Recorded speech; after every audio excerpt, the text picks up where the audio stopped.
Bueno, como siempre todo cuesta al principio, pero hay que seguir, los primeros pasos son los más importantes. Hoy les quería mostrar un poco unas ideas básicas que se me fueron ocurriendo estos días sobre la autodidáctica, que muchas veces está mal visto como una persona que se cree autosuficiente o una persona que cree que no necesita un profesor para aprender algo. Lo cual no es cierto, depende de cómo se lo tome cada persona. A mí que muchas veces me han dicho que soy como un autodidacta, yo no me defino así, pero sí me gusta entender esa apreciación hacia mí, como una participación activa, como un aprendizaje activo, como un querer aprender. ¿Qué sería esto? Que yo voy a buscar el conocimiento, yo voy a buscar a aprender. Entonces, si no tengo un profesor disponible en ese momento, yo voy a aprender, yo busco el material, yo busco lo que quiero aprender. Distinto sería a una participación totalmente pasiva, vamos a hacer el extremo opuesto, que sería, por ejemplo, yo estoy en el oboe y estoy así esperando a que mi profesor me diga qué nota tengo que tocar para aprenderla. Y si aprendí un re y alguien me dice, ¿toca un mi? No, porque solamente aprendí el re. ¿Sí? Suele haber gente que tiende a querer aprender así, de forma muy pasiva, que esperan a que les digan qué, qué aprender, cómo aprender y no tratan de buscar más. Y eso también influye en que no terminan de adaptar, de incorporarlo a sí mismo, adaptarlo a sí mismo, todo lo que aprenden. Cada persona, y más en instrumentos musicales, tiene eh, hasta una fisonomía, un cuerpo, un físico distinto, entonces todo lo que aprende lo tiene que adaptar a sus condiciones físicas, por ponerles un ejemplo. Por ejemplo, mi capacidad de respiración, de presión de aire, yo la considero bastante baja en relación a la mayoría de la gente. Entonces es algo que yo considero que tengo que desarrollar bastante. Por eso siempre me costaron los instrumentos de viento y tomé como un motivo más de querer aprender de ser un instrumento de viento y en este caso el oboe. Entonces, la autodidáctica es algo que podemos desarrollar todos, que está buenísimo que todos lo desarrollemos y que no es una autosuficiencia, un no necesito un profesor, sino una participación activa en el aprendizaje, muy activa. A veces hay que saber ser un poquito más pasivos, pero bueno, eso según el caso. Después vamos a ver qué rol le puse o qué lugar le puse a un profesor, porque si yo tuviera un profesor, obviamente lo aprovecharía. Pero en este caso no tengo la posibilidad de tener un profesor que me enseñe oboe en este caso. Cosas importantes a tener en cuenta. Acá yo marqué cuatro, después pueden surgir más. La primera, en relación siempre a un instrumento musical, es esta técnica corporal sana que yo le puse. No sé si se va a leer bien ahí lo que puse a mano y aparte mi letra. Una técnica corporal sana siempre lo puse en primer lugar porque me parece de las cosas que más dejamos de lado los músicos. Y al cabo de unos años siempre mínimo nos duele un brazo, nos duele una mano y en los peores de los casos tenemos tendinitis crónicas y las sufrimos bastante. Entonces, técnica corporal sana es siempre tener conciencia del cuerpo cuando estamos tocando, nunca dejarlo de lado. ¿Sí? Porque si no, siempre van a empezar a surgir tensiones y mal acostumbrarnos a que toquemos con esas tensiones. Por ejemplo, yo tiendo muchas veces, cuando quiero hacer notas pisando o moviendo acá, en esta mano, que hago notas más agudas,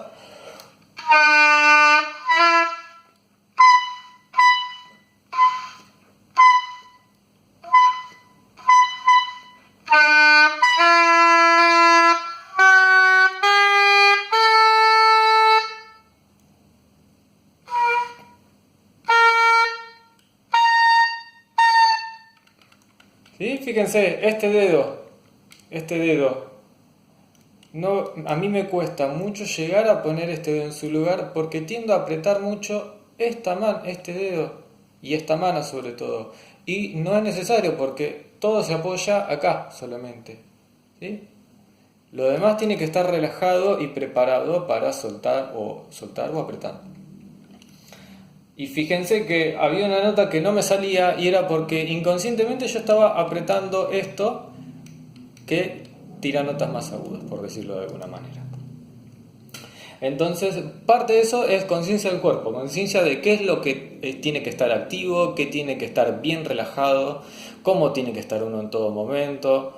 En este caso va a influir mucho la relajación del cuerpo para tener una buena presión de aire. Cuando ejerzo una presión de aire, estoy generando tensión, entonces cómo tiene que ser esa tensión, en qué momento pasa a ser rigidez, ¿sí? Entonces todas esas cosas como ejemplos intervienen en lo que sería una técnica corporal sana. Piensen que todos los instrumentos, salvo el canto, la voz humana, requieren de que nuestro cuerpo esté en una postura antinatural, en mayor o menor medida. De hecho, les tiro uno de los peores casos que para mí existen, que es el de la técnica clásica de guitarra. La técnica clásica de guitarra implica que yo tengo que estar sentado con un pie arriba,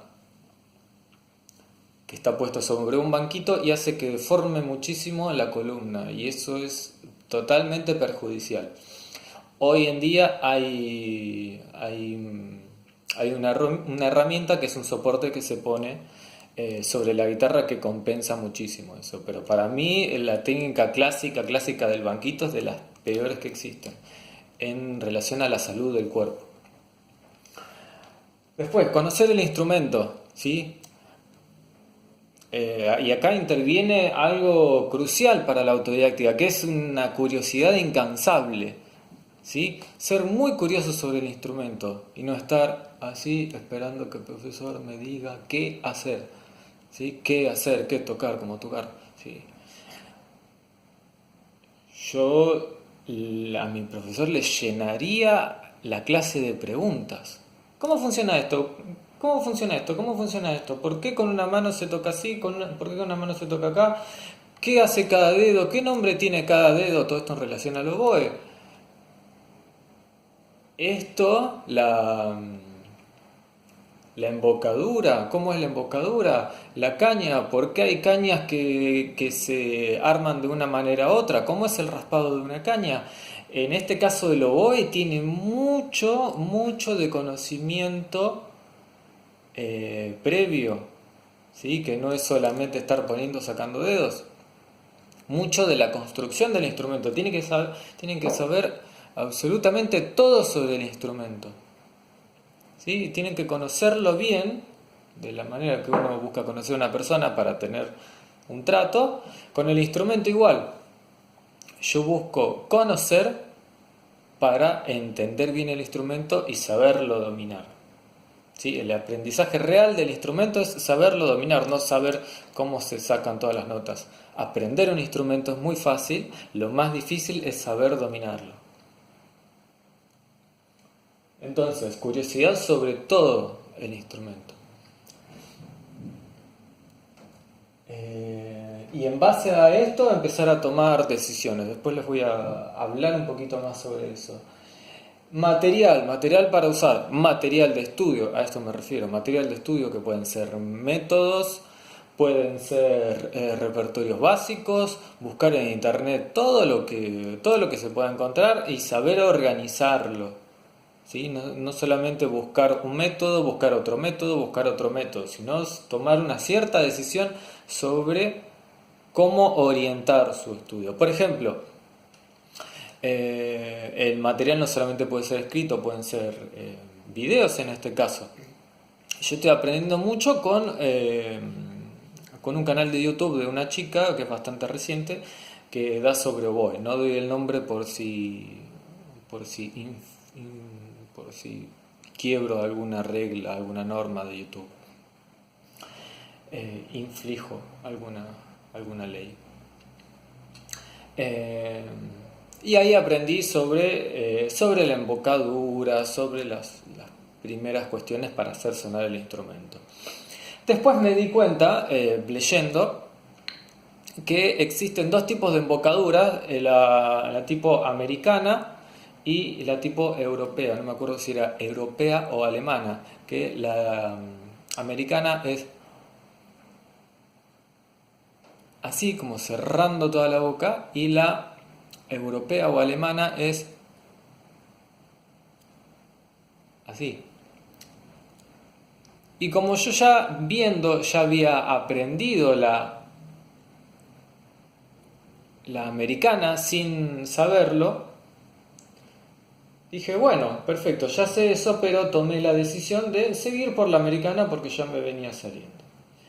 Eso es también tomar decisión sobre todo el material, sobre toda la información disponible.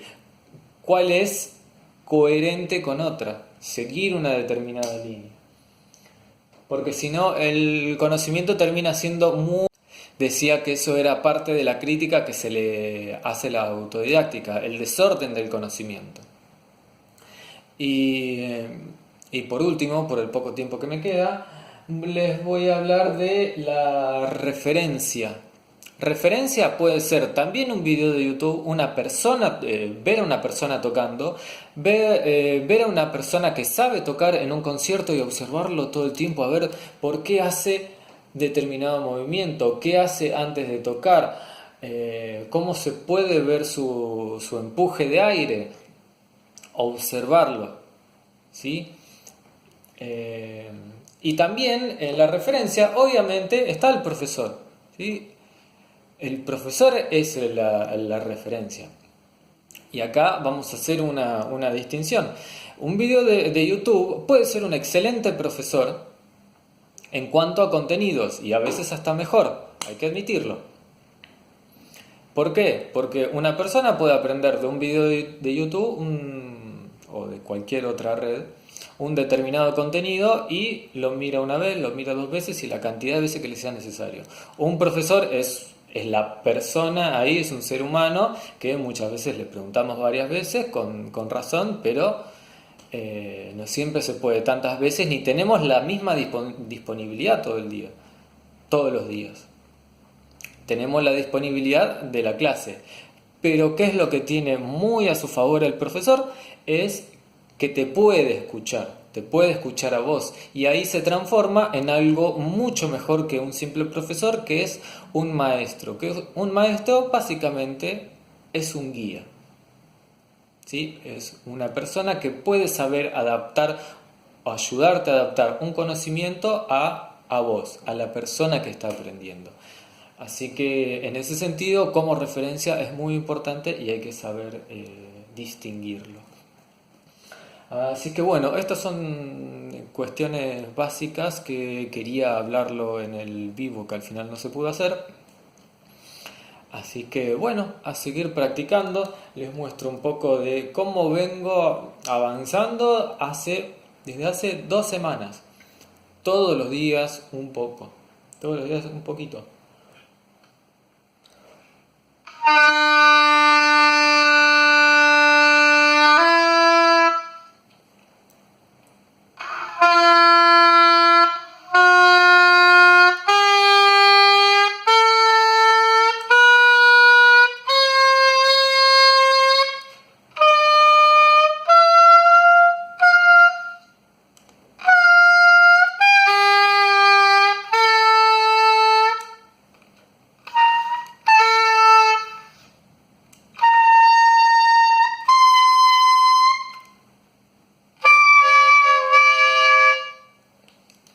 de a poco